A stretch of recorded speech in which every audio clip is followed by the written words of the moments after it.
너 같은 애는 우리 집 문턱 밟을 자격도 없어. 당장 나가.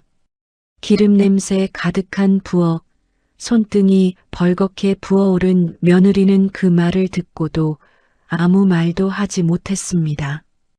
밥상에는 자기 수저 하나 없었고 가족이라는 사람들은 그 앞에서 웃고 있었습니다. 여러분, 사람이 이렇게까지 무시당할 수 있을까요? 그런데 바로 그 순간이었습니다.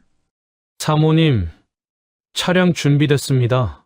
문 앞에 멈춰선 검은 차 한 대, 그리고 아무도 몰랐던 사실 하나, 쫓겨난 그 며느리의 한 통의 전화. 이제 시작하세요. 그날 이후 단 10분 만에 그 집안의 모든 것이 무너져 내리기 시작했습니다. 과연 무슨 일이 있었던 걸까요? 지금부터 그 이야기를 들려드리겠습니다. 유튜브 SEO에 맞게 캡션을 작성해줘. 첫 문장은 유튜브 제목이야. 너 지금 그 손으로 전 부친 거야? 기름 냄새가 아직 식지도 않은 부엌 안에서 시어머니의 목소리가 칼날처럼 날아왔습니다. 소연은 뜨거운 프라이팬 앞에 서 있었습니다. 손등에는 기름이 튀어 붉은 점이 올라와 있었고 손가락 끝은 찬물에 오래 담근 사람처럼 하얗게 불어 있었습니다. 새벽부터 다진 파 냄새, 젖은 행주 냄새, 오래된 싱크대 배수구 냄새가 한데 엉켜 숨을 쉴 때마다 목 안쪽을 긁었습니다. 소연은 말없이 접시에 막 부쳐낸 동태전을 올렸습니다. 노릇하게 익은 전 가장자리에서 아직 작은 기름방울이 반짝이고 있었습니다. 죄송해요. 다시 부칠게요. 다시 부치면 뭐가 달라져?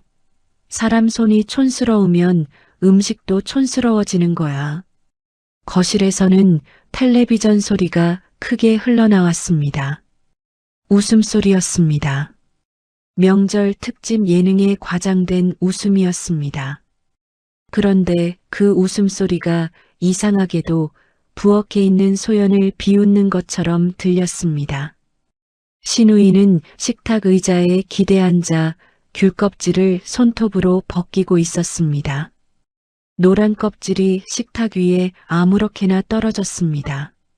엄마, 그냥 시켜 먹자니까. 요즘 누가 며느리 음식 먹어. 괜히 집안 체면 떨어지게. 시어머니는 신우이 말에 고개를 끄덕이며 소연의 앞치마를 위아래로 훑어보았습니다. 그러게 말이다. 우리 집에 들어왔으면 최소한 눈치라도 있어야지.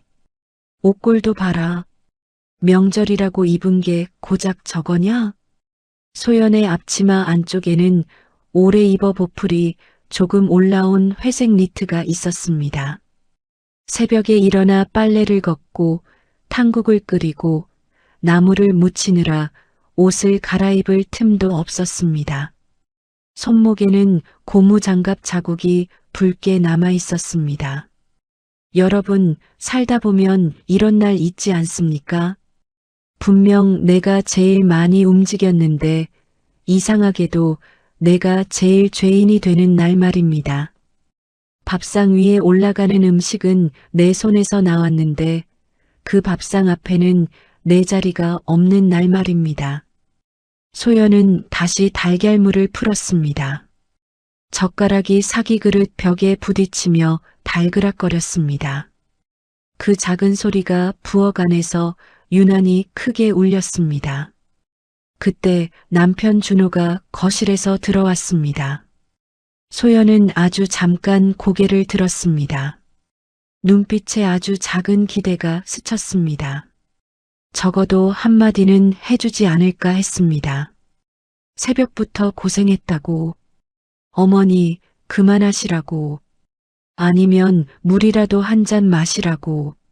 하지만 준호는 냉장고 문만 열었습니다. 차가운 냉기가 소연의 젖은 팔목 위로 스쳤습니다.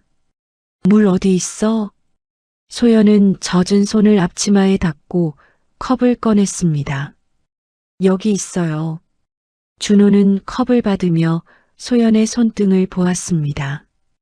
붉게 오른 기름 자국도 갈라진 손마디도 분명히 보았을 것입니다. 하지만 그는 아무 말도 하지 않았습니다. 시어머니가 기다렸다는 듯 말했습니다. 준호야, 너도 참 답답하다. 남자가 결혼을 해도 제대로 해야지. 집안 보고 사람 봐야 한다는 말 괜히 있는 줄 아니? 준호는 물을 한 모금 마시고 눈을 피했습니다. 엄마, 명절인데 그만해. 그 말은 말리는 말처럼 들렸지만 사실은 아무것도 막지 못하는 말이었습니다. 칼날 앞에 종이 한 장 세워놓은 것처럼 힘이 없었습니다. 시어머니는 더 기세가 올랐습니다. 그만하긴 뭘 그만해. 내가 없는 말하니? 변변한 혼수 하나 못해온 애를 내가 지금까지 얼마나 봐줬는데. 사람은 은혜를 알아야지. 소연은 달걀물을 젓던 손을 멈췄습니다. 그 순간 손목 안쪽이 살짝 떨렸습니다. 아주 미세한 떨림이었습니다. 누가 보았다면 추워서 그런 줄 알았을 것입니다. 하지만 그것은 추위 때문이 아니었습니다. 억울함을 너무 오래 삼킨 사람에게서 나오는 떨림이었습니다. 신우이가 귤 한 조각을 입에 넣고 말했습니다. 솔직히 오빠도 아깝지. 우리 집이 어디 빠지는 집이야? 엄마가 사람 좋아서 받아준 거지. 그만하세요. 소연의 목소리는 작았습니다. 하지만 부엌의 공기가 잠깐 멈춘 듯 했습니다. 시어머니의 눈꼬리가 올라갔습니다. 뭐? 소연은 고개를 숙인 채 다시 말했습니다. 음식 식어요. 먼저 드세요. 그 말에 신우이가 코웃음을 쳤습니다. 맞지, 엄마? 말 돌리는 것 좀 봐. 가난한 집 애들은 꼭 저래. 할 말 없으면 착한 척해. 그때 현관문이 열리며 시동생 부부가 들어왔습니다. 찬바람이 거실 바닥을 타고 부엌까지 밀려왔습니다. 고급 향수 냄새와 바깥 먼지 냄새가 섞여 들어왔습니다. 아유, 냄새 뭐야? 기름 냄새 장난 아니다. 시동생은 코를 찡그리며 신발을 벗었습니다. 그의 아내는 손에 든 명품 쇼핑백을 식탁 위에 올려놓았습니다. 형수님, 아직도 음식 중이에요? 우리 친정은 다 호텔에서 주문하던데. 소연은 고개를 숙이며 인사했습니다. 오셨어요. 금방 차릴게요. 금방 차린다는 말을 아침부터 한 거 아니에요? 가볍게 던진 말이었지만 그 말 끝에는 사람을 아래로 내려다보는 습관이 묻어 있었습니다. 거실 큰 상에는 이미 그릇들이 놓여 있었습니다. 하지만 소연의 자리는 없었습니다. 수저도 모자랐습니다. 정확히 말하면 모자란 것이 아니라 일부러 놓지 않은 것이었습니다. 소연은 그것을 알고 있었습니다. 지난 명절에도 그랬고 그전 제사 때도 그랬습니다. 시어머니는 그릇을 옮기는 소연에게 낮게 말했습니다. 너는 부엌에서 먹어라. 어른들 앞에서 괜히 분위기 흐리지 말고. 소연은 국그릇을 든 손에 힘을 주었습니다. 뜨거운 국물이 손가락에 닿아 따끔했습니다. 네. 단 한 글자였습니다. 그 한 글자 안에 삼킨 말이 얼마나 많았는지 모릅니다. 여러분, 참는 사람은 모르는 게 아닙니다. 모자라서 참는 것도 아닙니다. 다 알고도 아직 지켜야 할 마음이 있어서 참는 것입니다. 그런데 세상에는 그런 참음을 만만함으로 착각하는 사람들이 있습니다. 상이 차려졌습니다. 갈비찜, 잡채, 나물, 전, 탕국이 가지런히 놓였습니다. 시댁 식구들은 젓가락을 들었습니다. 처음에는 아무 말도 없었습니다. 그러다 신우이가 전을 한 입 베어 물고 일부러 크게 한숨을 쉬었습니다. 간이 왜 이래? 싱거워. 시동생이 바로 받아쳤습니다. 형수님 음식은 늘 뭔가 없어. 돈 안 들인 맛이라고 해야 하나. 모두가 웃었습니다. 준호도 웃지는 않았지만 그렇다고 정색하지도 않았습니다. 그 무표정이 소연에게는 웃음보다 더 아팠습니다. 소연은 부엌 문턱에 서 있었습니다. 식탁 위에 젓가락 소리, 국물을 떠먹는 소리, 누군가 반찬을 뒤적이는 소리가 낯설게 들렸습니다. 자신이 차린 상인데도 마치 남의 집 잔치에 몰래 들어온 사람 같았습니다. 그때 소연의 휴대전화가 앞치마 주머니 안에서 진동했습니다. 짧고 규칙적인 진동이었습니다. 소연은 흠칫하며 손을 주머니에 넣었습니다. 화면에는 저장된 이름이 떠 있었습니다. 아버지. 소연은 재빨리 전화를 끊었습니다. 하지만 시어머니가 그 모습을 놓치지 않았습니다. 누구 전화냐? 아니에요. 나중에 받을게요. 친정이냐? 소연은 대답하지 못했습니다. 시어머니의 입꼬리가 비뚤어졌습니다. 명절이라고 또 뭐 달라는 전화 아니야? 너희 집은 염치도 없니? 딸 시집 보냈으면 조용히 있어야지. 무슨 전화질이야. 소연의 얼굴에서 피가 조금씩 빠져나갔습니다. 눈동자가 흔들렸지만 눈물은 떨어지지 않았습니다. 오히려 눈물이 너무 오래 참겨서 눈 안쪽이 마른 것처럼 보였습니다. 그런 전화 아니에요. 아니면 뭔데?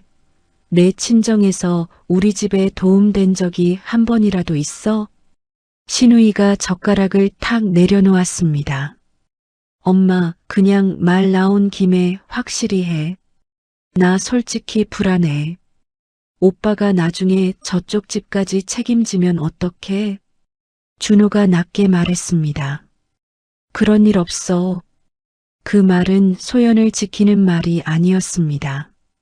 오히려 소연의 친정을 끊어내는 말이었습니다. 소연은 준호를 바라보았습니다. 그 눈빛은 묻고 있었습니다. 정말 그렇게 말해야 했냐고. 당신만큼은 내 편이어야 하지 않냐고. 하지만 준호는 밥그릇만 내려다보았습니다. 그 순간 휴대전화가 다시 울렸습니다. 이번에는 더 길게 울렸습니다. 부엌과 거실 사이 그 어색한 침묵을 가르고 진동음이 퍼졌습니다. 시어머니가 벌떡 일어났습니다. 내놔봐. 어머님, 내놓으라고. 소연이 한 발 뒤로 물러났습니다. 시어머니는 앞치마 주머니 쪽으로 손을 뻗었습니다. 소연은 본능적으로 주머니를 감쌌습니다. 그 작은 행동이 시어머니의 자존심을 건드렸습니다. 지금 나한테 대드는 거니? 아니에요. 개인 전화라서요. 개인? 내가 이 집에서 개인이 어디 있어? 내가 먹는 쌀, 내가 쓰는 물, 내가 켜는 불 다 우리 집 돈이야. 그 말이 끝나자 식탁 위에 앉아있던 사람들 누구도 말리지 않았습니다. 오히려 신우이는 팔짱을 끼고 구경하듯 앉아 있었습니다. 시동생은 물컵을 들고 입가를 가린 채 웃음을 숨겼습니다.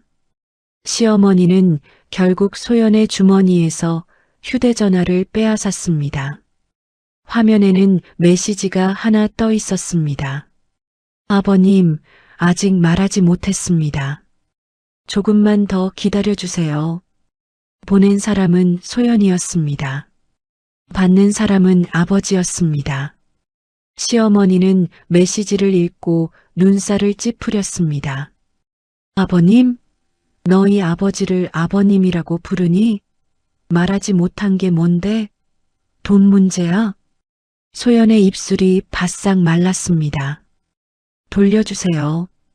뭘 숨기고 있었어? 혹시 친정 빚 있어? 우리 준호한테 말 안 하고 결혼한 거야? 신우이가 자리에서 벌떡 일어났습니다. 대박. 나 그럴 줄 알았어. 엄마, 저런 사람 그냥 두면 안 돼. 요즘 세상에 혼인 사기 얼마나 많은데. 시동생도 거들었습니다. 형, 확인해 봐야 하는 거 아니야? 괜히 우리 집 재산에 문제 생기면 어떡해. 재산이라는 말에 시어머니의 눈빛이 더 차가워졌습니다.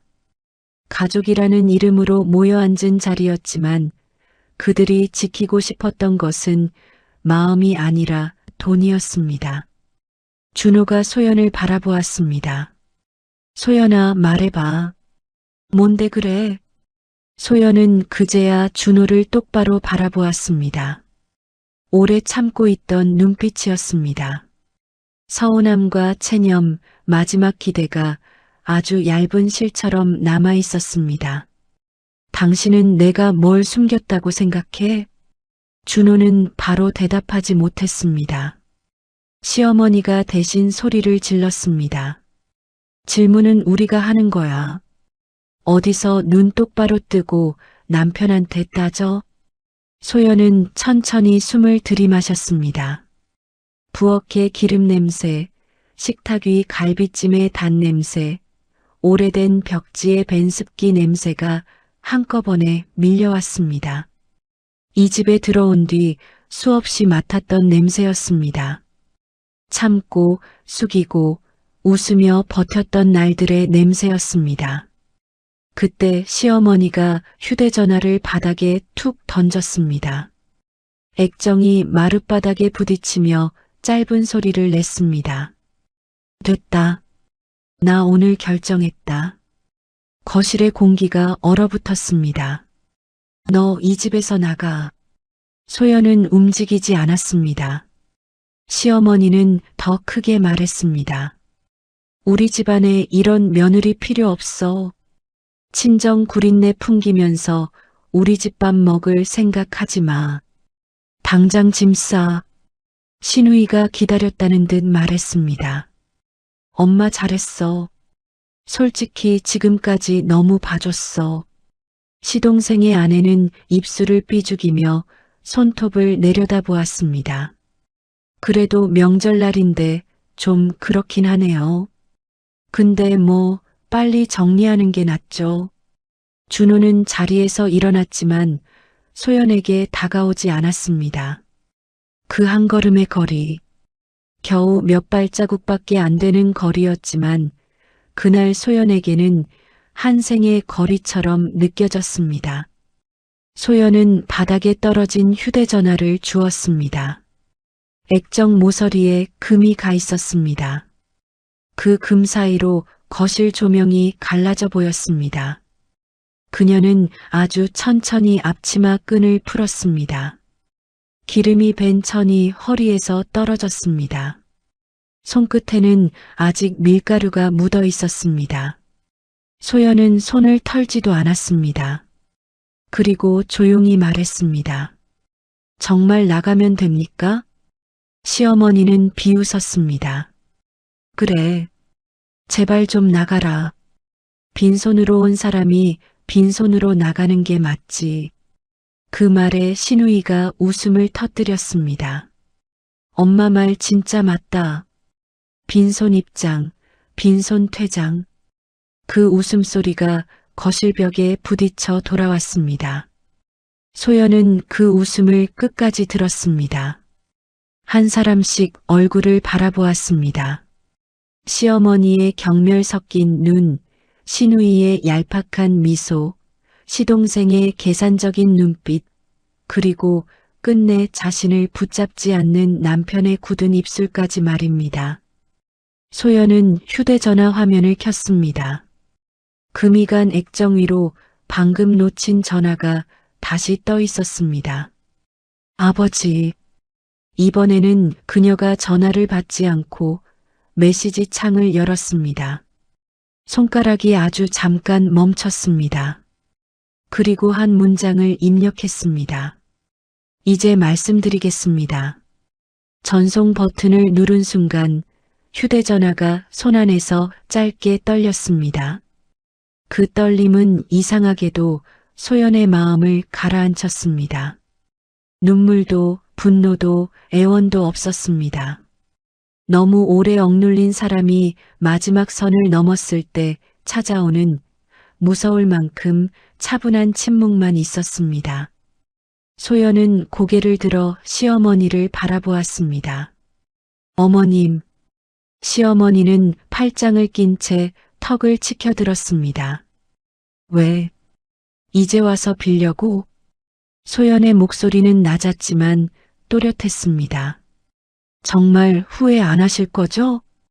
그 순간 거실 밖 골목 끝에서 검은 차량 한 대가 조용히 멈춰 섰습니다. 헤드라이트 불빛이 현관 유리창에 길게 번졌습니다. 그리고 곧이어 누군가 현관문 앞에 섰습니다. 초인종 소리가 울렸습니다. 단 한 번이었습니다. 하지만 그 소리는 이 집안의 운명이 무너지는 첫 신호처럼 차갑고 선명하게 울렸습니다. 초인종 소리가 한 번 더 울렸습니다.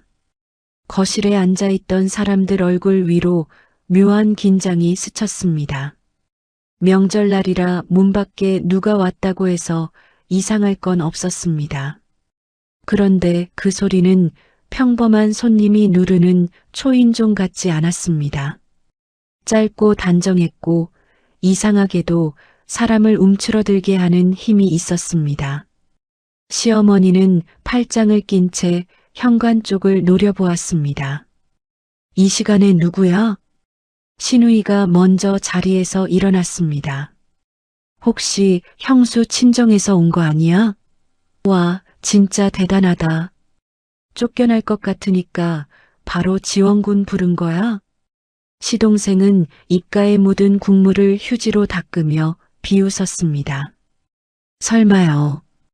빈손으로 온 집에서 무슨 지원군이 있어요.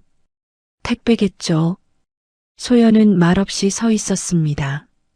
휴대전화 액정의 금간 부분을 엄지손가락으로 가만히 문질렀습니다. 방금 보낸 메시지는 이미 전송 완료 표시가 되어 있었습니다. 그녀의 손끝은 차가웠지만 이상하게 떨리지 않았습니다. 준호가 현관 쪽으로 걸어갔습니다. 신발장 위에 놓인 오래된 방향제 냄새가 복도에 눅눅하게 퍼져 있었습니다. 현관문 손잡이를 잡는 준호의 손등에 힘줄이 살짝 솟았습니다. 그는 문을 열기 전 뒤를 돌아 소연을 한번 보았습니다. 그 눈빛에는 묻고 싶은 말이 있었습니다. 누구냐고, 왜 이런 순간에 누가 찾아오냐고. 하지만 소연은 아무 말도 하지 않았습니다. 현관문이 열렸습니다. 차가운 바람이 거실 안으로 밀려 들어왔습니다. 그 바람 사이로 검은 정장을 입은 남자가 서 있었습니다. 머리카락 한 올 흐트러지지 않은 단정한 모습이었습니다. 손에는 작은 서류 가방이 들려 있었고 구두에는 골목에 먼지 하나 묻어 있지 않았습니다. 그 남자는 준호를 지나쳐 거실 안쪽을 바라보았습니다.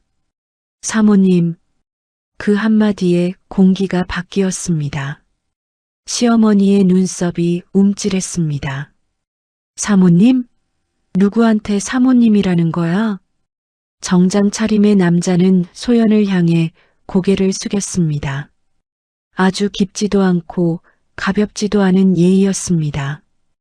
오래전부터 몸에 밴 태도처럼 보였습니다. 차량 대기 중입니다. 신우이가 헛웃음을 터뜨렸습니다. 차량? 지금 무슨 연극해? 소연은 천천히 바닥에 놓인 작은 가방을 들었습니다. 그 가방은 며칠 전부터 방 한구석에 놓여있던 낡은 청가방이었습니다. 시댁 식구들은 그 가방을 볼 때마다 속으로 비웃었습니다. 며느리 짐이란 게 저것뿐이냐고 말입니다. 그런데 소연은 그 가방을 드는 손길마저 조심스러웠습니다. 마치 이 집에서 가져갈 것이 물건이 아니라 마지막 남은 자신의 시간인 것처럼 말입니다. 여러분, 사람이 진짜 마음을 접을 때는 크게 소리치지 않습니다. 악을 쓰지도 않습니다. 그저 조용해집니다. 더는 설명할 필요도, 오해를 풀 의지도, 붙잡힐 기대도 사라지기 때문입니다. 시어머니가 소리쳤습니다. 너 지금 뭐 하자는 거야? 저 사람 누구야? 소연은 현관 쪽으로 한 걸음 걸었습니다. 발바닥 아래 마룻바닥이 낮게 삐걱거렸습니다. 지난 몇 년 동안 그녀가 새벽마다 걸레질하던 바닥이었습니다. 손톱 밑이 까맣게 변할 만큼 닦고 또 닦았던 바닥이었습니다. 나가라고 하셨잖아요. 그 말은 차분했습니다. 그래서 더 차가웠습니다. 시어머니는 순간 말문이 막혔습니다. 하지만 곧 눈을 부릅뜨며 소리쳤습니다. 그래도 어른이 말하면 사정도 하고 잘못했다고 빌어야지. 그게 며느리 도리 아니야? 소연은 살짝 고개를 돌렸습니다. 제가 뭘 잘못했습니까? 그 질문 하나에 거실이 얼어붙었습니다. 신우이가 바로 끼어들었습니다. 와, 끝까지 뻔뻔하다. 그걸 몰라서 물어? 가난한 집안 숨기고 수상한 문자나 보내고 명절 분위기 다 망친 게 잘못이지. 소연은 신우이를 바라보았습니다. 제가 가난하다고 말한 적 있습니까? 신우이의 입술이 멈췄습니다. 뭐? 제가 제 친정이 어렵다고 말한 적 있습니까? 그 순간 준호의 눈빛이 흔들렸습니다. 그는 무언가 떠올린 듯 했습니다. 결혼 전 소연은 자기 집 이야기를 자세히 하지 않았습니다. 다만 부모님이 조용히 사는 분들이라고 했습니다. 돈 이야기를 꺼내지 않았고 재산 이야기도 하지 않았습니다. 그런데 시댁은 제멋대로 결론을 내렸습니다. 화려한 혼수를 하지 않았다는 이유로, 친정 부모가 자주 찾아오지 않는다는 이유로, 말수가 적다는 이유로 말입니다. 시어머니가 이를 악물었습니다. 말장난하지 마. 돈 있는 집 딸이었으면 왜 혼수를 그렇게 했겠니? 왜 우리 집에 뭐 하나 크게 해온 게 없냐고. 소연은 아주 작게 숨을 내쉬었습니다. 사람 보려고 그랬습니다. 시어머니가 코웃음을 쳤습니다. 사람? 웃기고 있네. 사람이 뭔데? 결혼은 집안끼리 하는 거야. 내가 그걸 몰라서 이 꼴이 난 거야. 정장 차림의 남자가 조용히 한 발 앞으로 나섰습니다. 사모님, 회장님께서 기다리십니다. 회장님이라는 단어가 거실 바닥에 떨어졌습니다. 식탁 위의 젓가락 소리도 텔레비전 웃음소리도 모두 사라진 것 같았습니다. 시동생이 눈을 가늘게 떴습니다. 회장님? 무슨 회장? 그 남자는 시동생 쪽을 보지도 않았습니다.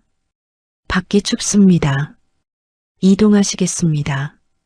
그 무시가 오히려 더 큰 대답이었습니다. 평소 남을 깔보는데 익숙한 시댁 식구들이 처음으로 누군가에게 존재 자체를 무시당한 순간이었습니다. 신우이는 자존심이 상했는지 목소리를 높였습니다. 아저씨, 지금 어디서 와서 남의 집에 이래요? 여기가 어딘 줄 알고. 정장 차림의 남자는 그제야 고개를 돌렸습니다. 표정은 정중했지만 눈빛은 차가웠습니다. 이 집이 어디인지는 알고 있습니다. 그 말에 시어머니가 움찔했습니다. 뭐라고? 남자는 더 말하지 않았습니다. 그 침묵은 묘하게 무거웠습니다. 마치 이미 모든 것을 알고 있다는 사람의 침묵이었습니다. 준호가 소연에게 다가왔습니다. 소연아, 잠깐만. 이게 무슨 일이야? 저 사람 누구야? 소연은 준호를 바라보았습니다. 그 눈빛은 원망보다 더 아픈 것이었습니다. 실망이었습니다. 이미 오래전부터 쌓여 굳어버린 실망 말입니다. 당신이 물어봐 줬어야 할 때가 있었습니다. 준호의 입술이 굳었습니다. 지금이라도 말하면 되잖아. 지금은 늦었습니다. 그 말에 준호의 얼굴이 조금 창백해졌습니다. 소연은 신발을 신었습니다. 낡은 검은 단화였습니다. 명절 아침 시어머니가 보기 흉하다고 했던 바로 그 신발이었습니다. 그녀는 뒤꿈치를 눌러 신지 않고 천천히 손가락으로 바로 세워 신었습니다. 그 작은 행동마저 단정했습니다. 시어머니는 갑자기 불안해진 듯 목소리를 낮췄습니다. 너 진짜 어디 가는 거야? 집에 갑니다. 여기가 내 집이지. 소연은 잠시 멈췄습니다.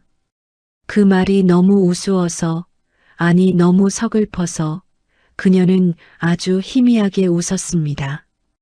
어머님께서 방금 나가라고 하셨습니다. 시어머니의 얼굴이 붉어졌습니다. 내가 홧김에 한 말이지.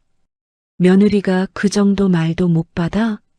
소연은 천천히 고개를 저었습니다. 받아냈습니다.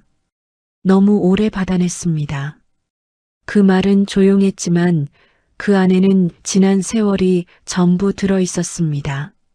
새벽밤 냄새, 식은 국그릇, 혼자 먹던 찬밥, 생일에도 받지 못한 따뜻한 말 한마디, 아플 때조차 설거지를 해야 했던 밤들이 전부 들어 있었습니다. 시청자 여러분, 어떤 말은 한 번 들으면 상처가 되고 반복해서 들으면 삶의 온도를 빼앗아 갑니다. 사람을 무너뜨리는 것은 큰 폭풍만이 아닙니다. 매일 조금씩 떨어지는 차가운 물방울도 돌을 파냅니다. 신우이가 갑자기 소연의 가방을 잡아챘습니다. 잠깐만. 혹시 우리 집 물건 가져가는 거 아니야? 소연의 손목이 뒤로 꺾였습니다. 가방끈이 손가락 마디를 파고들었습니다. 순간 소연의 얼굴에 통증이 스쳤지만 그녀는 소리를 내지 않았습니다. 신우이는 가방을 열어젖혔습니다. 안에는 오래된 지갑, 작은 손수건, 갈아입을 옷 한 벌, 그리고 낡은 사진 한 장뿐이었습니다. 진짜 없어? 웃긴다. 나가는 것도 초라하네. 신우이는 사진을 집어들었습니다. 사진 속에는 소연이 어릴 때 아버지와 함께 서 있었습니다. 오래된 사진이라 모서리가 달아 있었습니다. 시어머니가 다가와 사진을 훑어보았습니다. 이 사람이 내 아버지냐? 얼굴은 멀쩡하게 생겼네. 그런데 딸 교육을 어떻게 시켰길래 시댁 어른한테 이 모양이야. 소연의 눈빛이 처음으로 달라졌습니다. 지금까지는 어떤 모욕에도 참았습니다. 자신의 옷을 비웃어도 음식 솜씨를 깎아내려도 친정을 가난하다며 조롱해도 버텼습니다. 하지만 아버지 사진을 손에 쥔 채 함부로 말하는 순간 그녀의 안쪽에서 무언가 조용히 끊어졌습니다. 사진 내려놓으세요. 시어머니는 더 비열하게 웃었습니다. 왜? 아버지는 건드리면 안 되니? 그 귀한 아버지가 딸한테 뭘 해줬는데? 소연은 한 걸음 다가갔습니다. 내려놓으세요. 목소리는 낮았지만 그 안에는 더는 물러서지 않겠다는 선이 있었습니다. 정장 차림의 남자도 조용히 움직였습니다. 그의 시선이 시어머니 손에 들린 사진에 꽂혔습니다. 표정은 변하지 않았지만 턱선이 딱딱하게 굳었습니다. 그때 현관 밖에서 또 다른 발소리가 들렸습니다. 한 명이 아니었습니다. 여러 명이었습니다. 묵직한 구두 소리가 계단과 복도에 울렸습니다. 시동생이 창밖을 내다보다가 얼굴을 굳혔습니다. 형, 밖에 차가 몇 대 더 있어. 신우이가 웃음을 멈췄습니다. 차? 검은 차? 세 대나.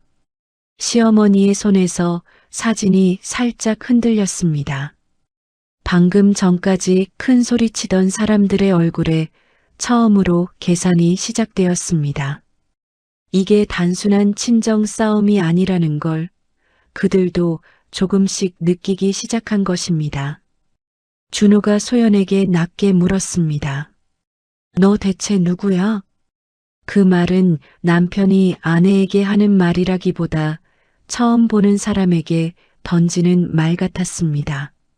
소연은 그 말을 듣고 잠시 눈을 감았습니다. 결혼식 날 준호가 했던 말이 떠올랐습니다.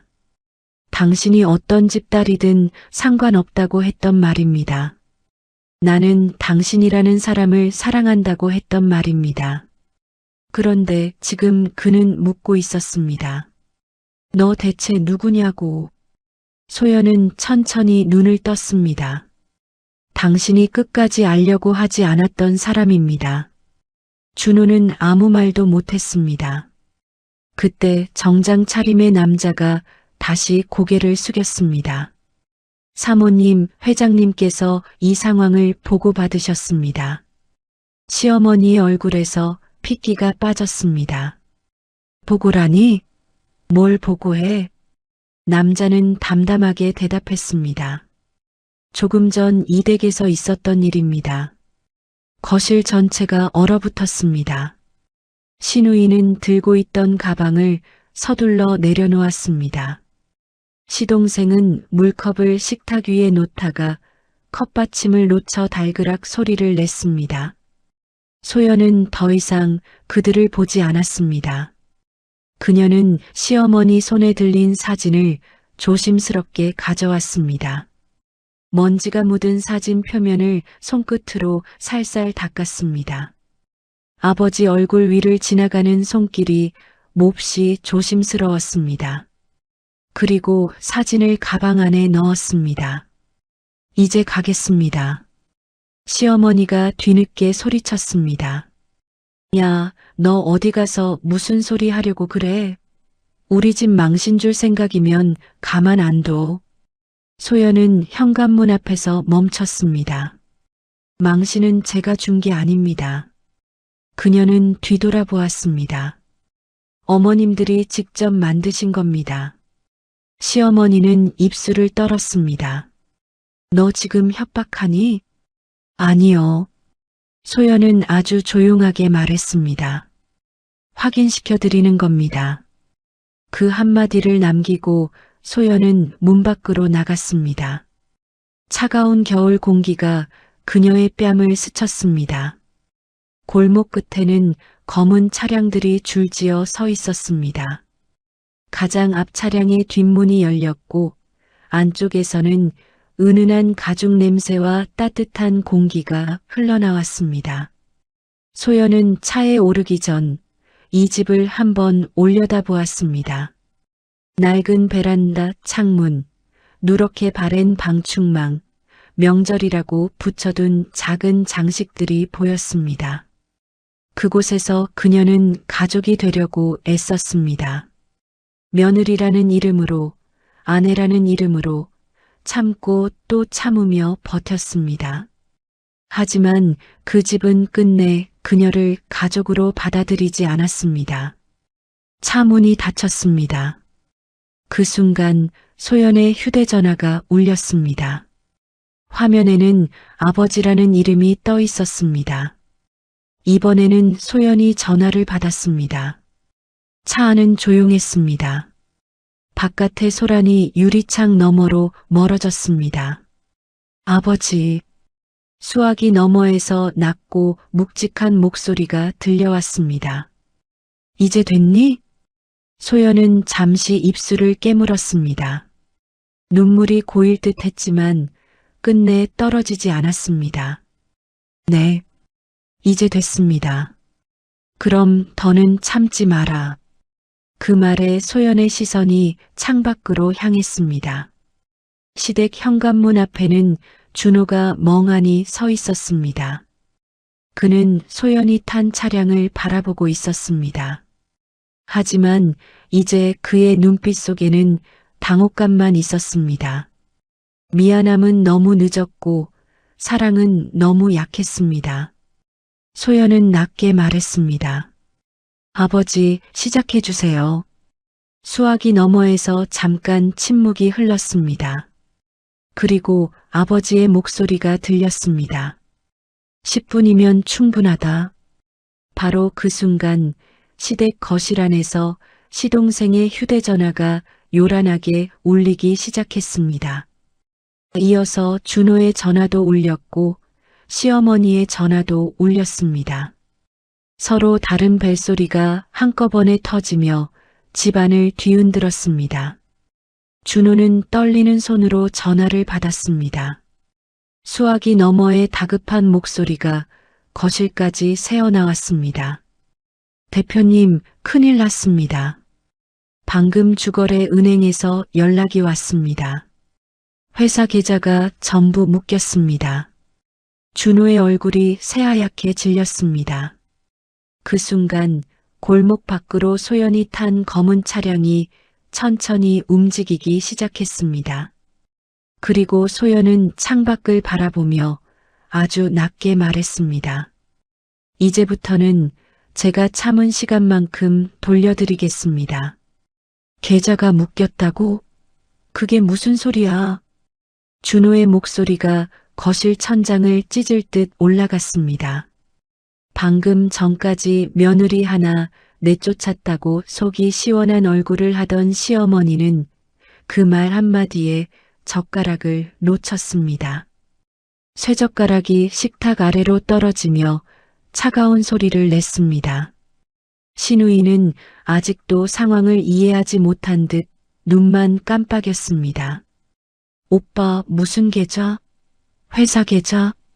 준호는 휴대전화를 귀에 바짝 붙인 채 입술을 떨었습니다. 수화기 너머에서는 직원의 다급한 목소리가 새어나왔습니다. 주거래 은행, 긴급 회수, 담보 재평가, 투자금 철회라는 단어들이 조각조각 흘러나왔습니다. 시어머니가 벌떡 일어났습니다.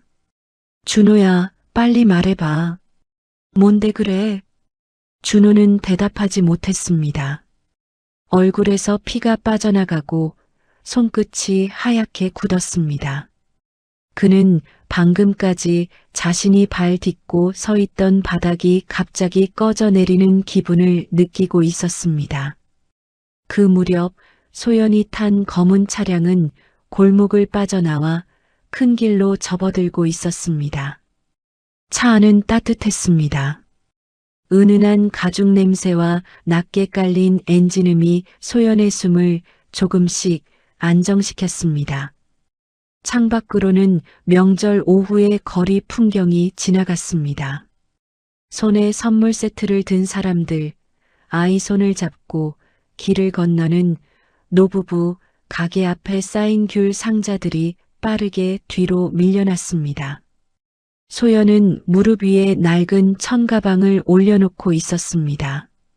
그 안에는 사진 한 장이 들어 있었습니다. 방금 전 시어머니 손에 들려 모욕당했던 아버지의 사진이었습니다. 소연은 가방 위에 손을 얹었습니다. 손등에는 여전히 기름에 데인 붉은 자국이 남아 있었습니다. 많이 참으셨습니다. 앞좌석에 앉은 정장 차림의 남자가 조용히 말했습니다. 소연은 창밖을 보며 대답했습니다. 참은 게 아니라 확인한 겁니다. 무엇을 말입니까? 사람이 돈 없이도 사람을 볼 수 있는지요. 남자는 더 묻지 않았습니다. 여러분, 돈이 많다고 다 행복한 건 아닙니다. 하지만 돈이 없다고 함부로 대해도 된다는 뜻은 더더욱 아닙니다. 세상에서 가장 무서운 사람은 가진 게 많은 사람이 아닙니다. 가진 걸 숨기고도 끝까지 사람의 마음을 기다려본 사람입니다. 차량은 도심 한복판의 높은 빌딩 앞에 멈췄습니다. 현관 앞에는 이미 여러 사람이 줄지어 서 있었습니다. 모두 정장을 입고 있었고 소연이 내리자 동시에 고개를 숙였습니다.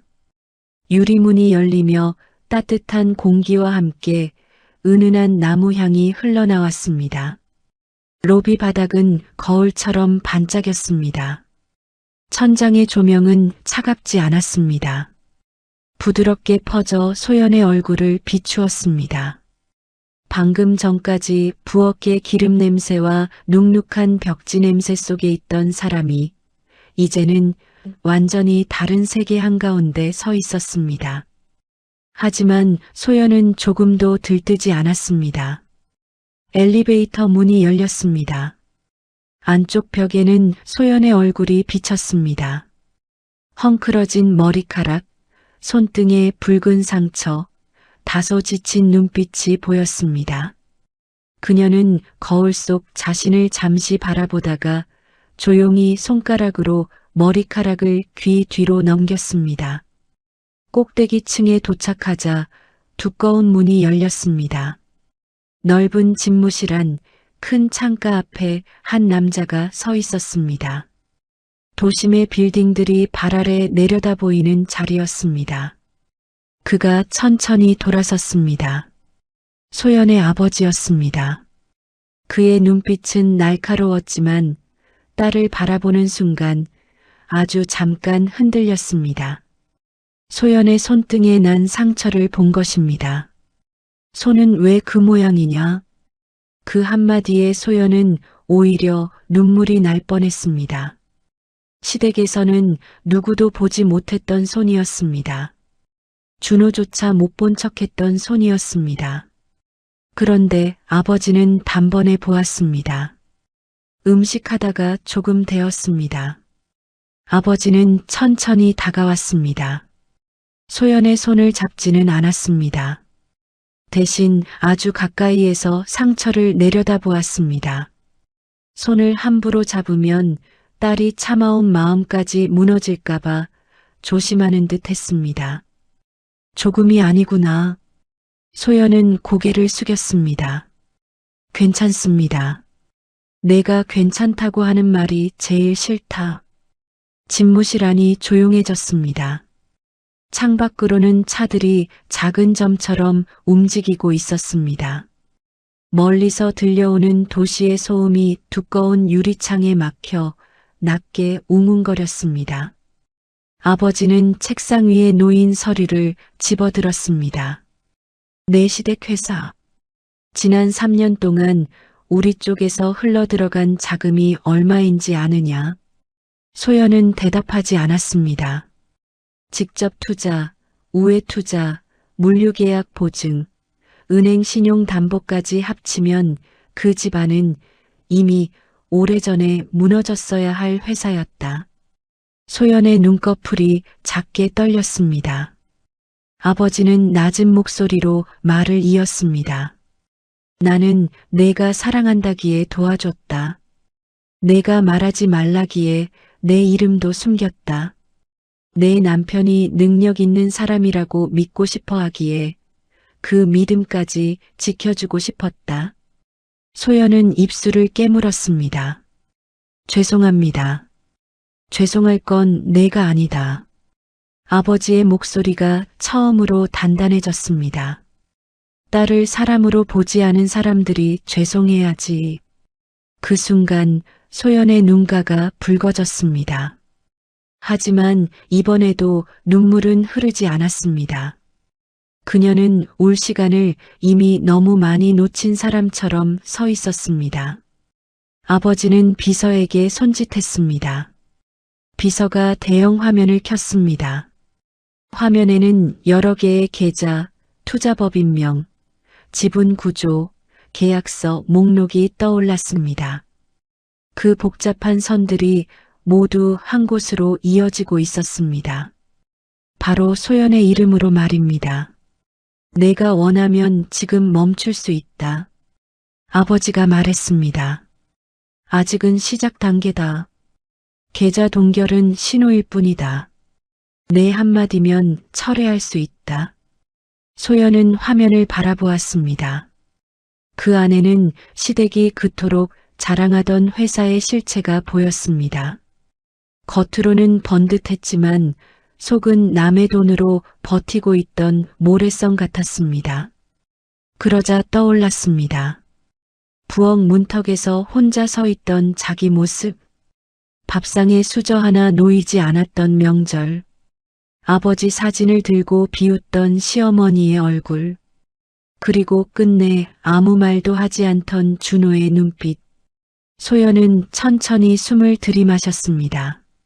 멈추지 않겠습니다. 아버지는 딸의 얼굴을 오래 바라보았습니다. 복수하고 싶으냐? 소연은 잠시 침묵했습니다.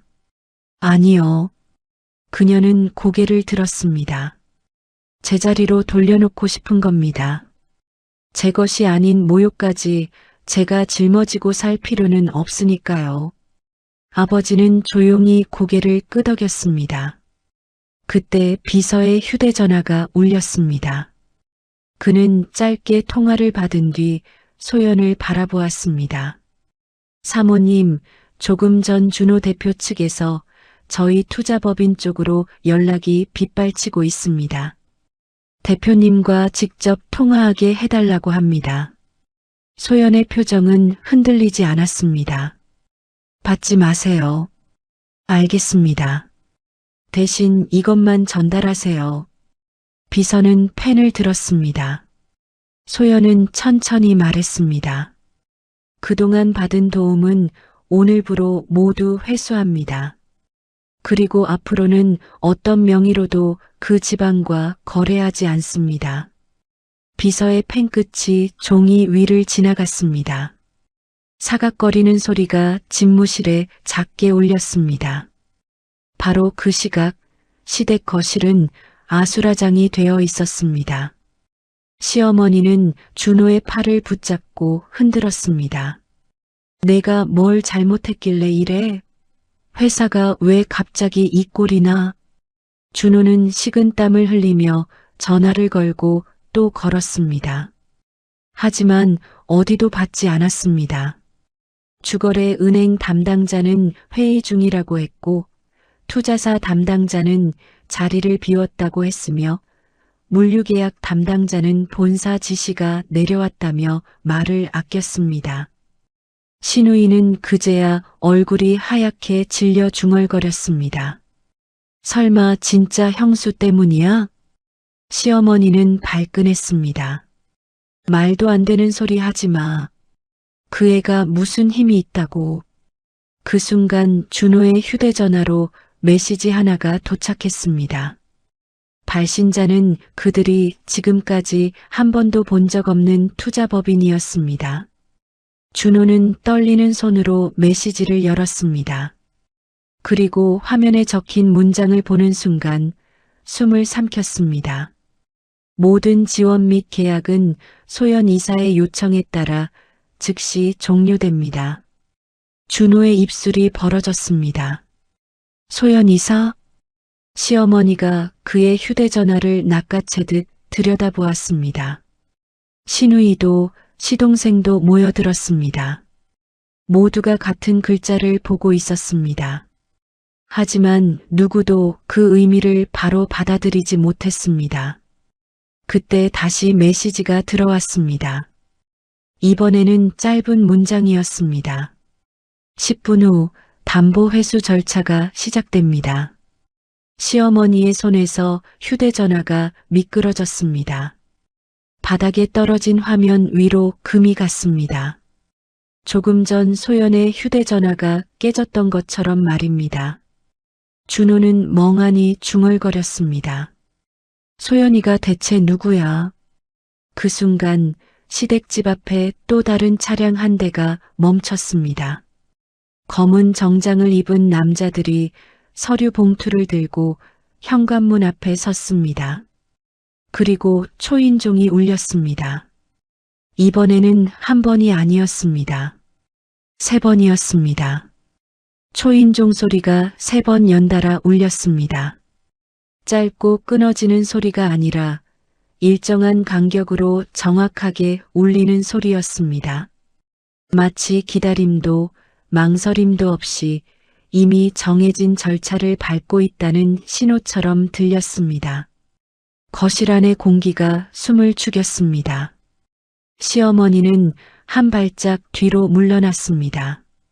방금까지 집안을 쥐고 흔들던 목소리는 온데간데 없고 입술만 하얗게 말라붙어 있었습니다. 준호야, 문 열지 마. 그 말에는 두려움이 담겨 있었습니다. 그러나 이미 늦은 말이었습니다. 준호는 아무 대답도 하지 못한 채 현관으로 걸어갔습니다. 발걸음이 무겁게 바닥에 붙는 느낌이었습니다. 손잡이를 잡은 손이 미세하게 떨렸습니다. 문을 열면 돌이킬 수 없는 일이 시작된다는 것을 본능적으로 알고 있었던 것입니다. 문이 열렸습니다. 현관 앞에는 3명의 남자가 서 있었습니다. 모두 검은 정장을 입고 있었고 표정은 감정이 지워진 듯 평평했습니다. 손에는 두꺼운 서류 봉투가 들려 있었습니다. 가장 앞에 선 남자가 먼저 입을 열었습니다. 준호 대표님 맞으십니까? 준호는 잠시 말을 잇지 못하다가 겨우 고개를 끄덕였습니다. 네, 그런데요. 남자는 고개를 숙이지 않았습니다. 대신 아주 정확한 목소리로 말을 이어갔습니다. 저희는 금일부로 귀사에 대한 모든 담보 회수 및 계약 해지 절차를 집행하러 왔습니다. 그 말이 끝나자 뒤에 서 있던 2사람이 동시에 봉투를 열었습니다. 종이 넘기는 소리가 바삭하게 울렸습니다. 거실 안에서 시어머니가 외쳤습니다. 뭐야 그게? 누구 허락받고 이러는 거야? 남자는 그제야 시어머니를 바라보았습니다. 해당 건은 투자자 측 최종 승인 사항입니다. 투자자? 무슨 투자자? 남자는 짧게 대답했습니다. 소연 이사님입니다. 그 이름이 다시 공기 중에 떨어졌습니다. 이번에는 아무도 웃지 않았습니다. 시누이는 입을 벌린 채 아무 말도 하지 못했고 시동생은 무언가 계산하려는 듯 눈동자만 빠르게 움직였습니다. 준호는 그 자리에서 굳어버렸습니다. 말도 안 돼, 소연이가 무슨 이사야. 남자는 이미 다음 절차를 진행하고 있었습니다. 현재 귀사 명의로 설정된 모든 대출 및 보증은 투자자, 즉 철회로 인해 즉시 상환 요청 상태로 전환되었습니다. 또한 귀하의 개인 자산 중 일부는 해당 보증에 포함되어 있어 동시 압류 절차가 진행됩니다. 그 말은 어렵지 않았습니다. 쉽게 말하면 지금 이 집에서 가지고 있는 모든 것이 더 이상 자기 것이 아니라는 뜻이었습니다. 시어머니가 달려나왔습니다. 잠깐만요. 무슨 오해가 있는 것 같은데. 우리 며느리가 그런 위치일 리가 없어요. 아까까지 여기서 전 붙이고 있던 애예요. 남자는 눈 하나 깜빡하지 않았습니다. 저희는 사실 관계만 전달합니다. 그럼 전화라도 연결해요. 당장 그 애한테 확인해야지. 시어머니의 목소리는 점점 떨리고 있었습니다. 조금 전까지만 해도 며느리를 내쫓던 그 목소리와는 전혀 다른 사람이었습니다. 남자는 고개를 저었습니다. 이사님께서는 현재 모든 직접 연락을 거부하신 상태입니다. 그 말이 끝나자 시어머니의 다리가 풀렸습니다. 그녀는 그대로 문턱에 주저앉았습니다. 눈동자가 허공을 향해 흔들렸습니다. 여러분, 인생은 참 묘합니다. 사람을 무시할 때는 한순간이지만 그 무시가 돌아오는 순간은 아주 길고 무겁습니다. 준호의 휴대전화가 다시 울렸습니다.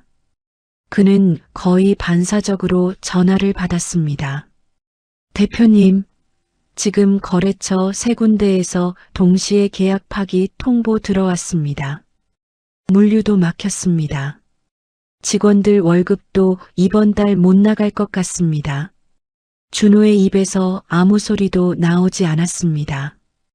그저 입술만 움직이다가 멈췄습니다. 시동생이 다가와 그의 어깨를 붙잡았습니다. 형, 이거 장난 아닌데. 빨리 해결해야 되는 거 아니야? 신우이도 울먹이기 시작했습니다. 엄마, 이거 우리 집 망하는 거 아니야? 시어머니는 바닥에 앉은 채 허공을 보고 있었습니다. 아니야, 그럴 리 없어. 그 애가 그럴 애가 아니야. 하지만 그녀의 말은 점점 힘을 잃어갔습니다. 이미 현실은 눈앞에서 벌어지고 있었기 때문입니다. 그때 현관 밖에서 또 다른 소리가 들렸습니다. 이번에는 발소리가 아니라 차 문이 닫히는 소리였습니다. 묵직하고 단단한 소리였습니다. 남자들은 동시에 시선을 돌렸습니다. 준호도 무의식적으로 고개를 들었습니다. 골목 끝에서 검은 차량 한 대가 다시 멈춰 섰습니다. 천천히, 아주 천천히 문이 열렸습니다. 차 안에서 한 사람이 내렸습니다. 낯선 사람이 아니었습니다. 조금 전 이 집을 떠났던 그 며느리였습니다. 소연이었습니다. 그녀는 더 이상 앞치마를 두르고 있지 않았습니다. 손등의 상처는 그대로였지만 표정은 완전히 달라져 있었습니다. 흔들림도 망설임도 없었습니다. 그녀는 현관 앞으로 걸어왔습니다. 한 걸음 한 걸음. 그 발걸음 소리가 지방까지 또렷하게 들렸습니다. 시어머니는 바닥에서 기어오르듯 일어나 소연을 바라보았습니다. 입술이 떨렸습니다. 너. 소연은 아무 말 없이 문 앞에 섰습니다. 정장 차림의 남자들이 동시에 고개를 숙였습니다. 이사님, 그 한마디에 모든 것이 끝났습니다. 준호의 무릎이 살짝 꺾였습니다. 그는 벽을 짚으며 겨우 서 있었습니다. 소연아, 이게 다 뭐야? 소연은 그를 바라보았습니다. 그 눈빛에는 더 이상 감정이 없었습니다. 그저 끝났다는 사실만 남아 있었습니다. 그리고 조용히 입을 열었습니다. 이제부터는. 그녀의 시선이 시어머니, 시누이, 시동생을 차례로 스쳐 지나갔습니다. 제가 하겠습니다. 그 말이 떨어지는 순간 집안의 공기가 완전히 뒤집혔습니다. 시동생은 주먹을 꽉 쥐었습니다. 이게 말이 됩니까? 하루아침에 이렇게 다 가져간다고요. 그의 목소리는 분노와 공포가 섞여 떨리고 있었습니다. 하지만 그 떨림은 상대를 향한 것이 아니라 무너져가는 자신의 자리 때문이었습니다. 정장 차림의 남자는 짧게 답했습니다. 가져간 것이 아니라 돌려받는 것입니다. 그 말이 끝나자 거실 안에 있던 사람들의 얼굴이 한 번에 굳어졌습니다. 시어머니는 두 손으로 얼굴을 감쌌습니다. 손가락 사이로 흐느끼는 소리가 새어나왔습니다. 우리가 그렇게 잘못했냐? 그 질문에는 진심이 섞여 있었습니다. 그러나 그 진심은 너무 늦게 나온 것이었습니다. 소연은 그 모습을 잠시 바라보았습니다. 그리고 아주 조용히 말했습니다. 잘못은 누구나 합니다. 시어머니의 손이 멈췄습니다. 그걸 모른 척하는 게 문제입니다. 그 말은 차갑지도 따뜻하지도 않았습니다. 그저 사실이었습니다. 준호가 마지막으로 다가왔습니다. 이번에는 더 이상 거리를 두지 않았습니다. 그러나 이미 늦은 거리였습니다. 소연아, 아니, 소연 씨 한 번만 기회를 줘. 그의 눈에는 처음으로 후회가 비쳤습니다. 하지만 그 후회는 지금 상황을 되돌리고 싶어서 생긴 것이었습니다. 그때의 소연을 지키지 못했던 후회는 아니었습니다. 내가 잘못했어. 내가 제대로 못 막았어. 그러니까 소연은 고개를 저었습니다. 기회는 드렸습니다. 준호의 말이 멈췄습니다. 여러 번 드렸습니다. 그녀의 시선이 아주 잠깐 흔들렸습니다. 그때마다 당신은 저를 선택하지 않았습니다. 그 말이 끝나자 준호의 어깨가 내려앉았습니다.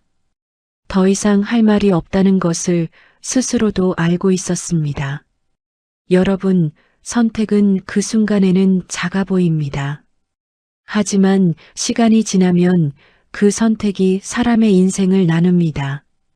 그리고 한번 놓친 선택은 다시 돌아오지 않습니다.